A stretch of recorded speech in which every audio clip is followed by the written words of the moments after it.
जय सिया राम मेरे प्यारे बहन भाइयों। सुंदरकांड अर्थ सहित आप सबको मैं सुना रही हूँ। सुंदरकांड के पाठ से भूत, पिशाच, यमराज, शनि, राहु, केतु, ग्रह, नक्षत्र सभी प्रकार का भय दूर हो जाता है। इसलिए सुंदरकांड सुनते रहना चाहिए और करते रहना चाहिए। से नगेरे की जय सब काजा, हृदय राखी कौशल पूरे राजा। गरले सुधार पुकर मिताई, गोपत सिंधु अनल सितलाई।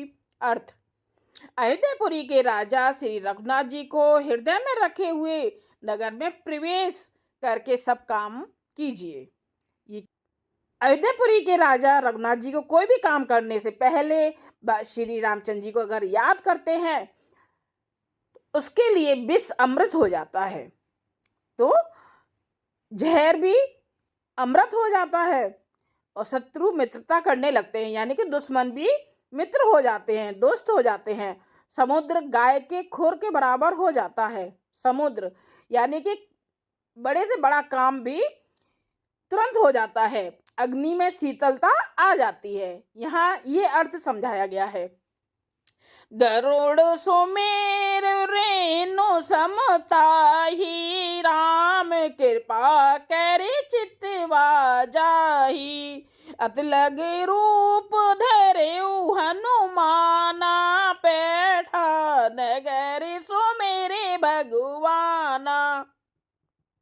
अर्थ: और हे गरुड़ जी, सुमेरु पर्वत उसके लिए रज के समान हो जाता है। यानी कि इतना बड़ा सुमेरु पर्वत और कितना बड़ा हो जाता है, जरा सा जरा रज बहुत छोटी सी धूल के बराबर हो जाता है। यानी कि बड़े से बड़ा काम भी बड़े आसान तरीके से हो जाता है।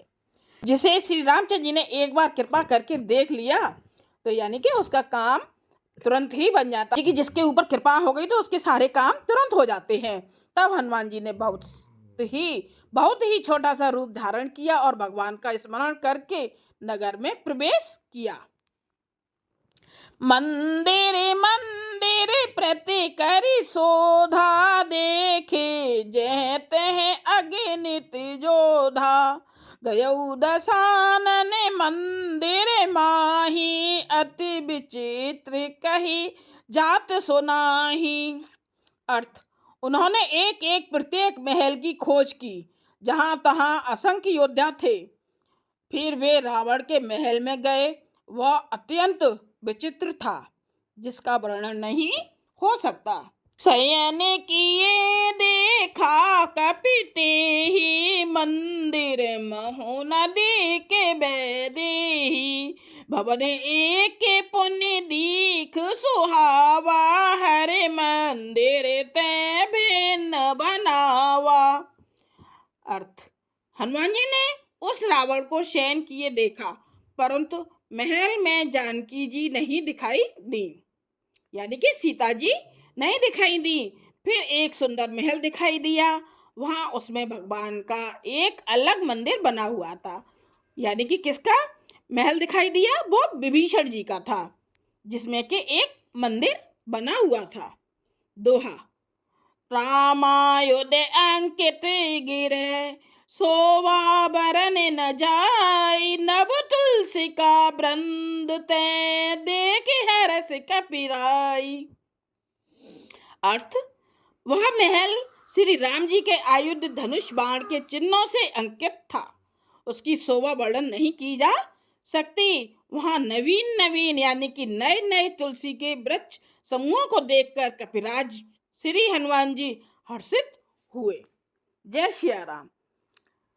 सुंदरकांड के पाठ करने से इसमें कितना अच्छे तरीके से बताया है कि बड़ा सा बड़ा काम भी बहुत आसान तरीके से हो जाता है। इसलिए सुंदरकांड को सुनते रहना चाहिए और करते रहना चाहिए, जिससे कि हमारे काम भी बड़े से बड़े आसान तरीके से कठिन काम भी बड़े आसान तरीके से हो जाए। जय सिया राम।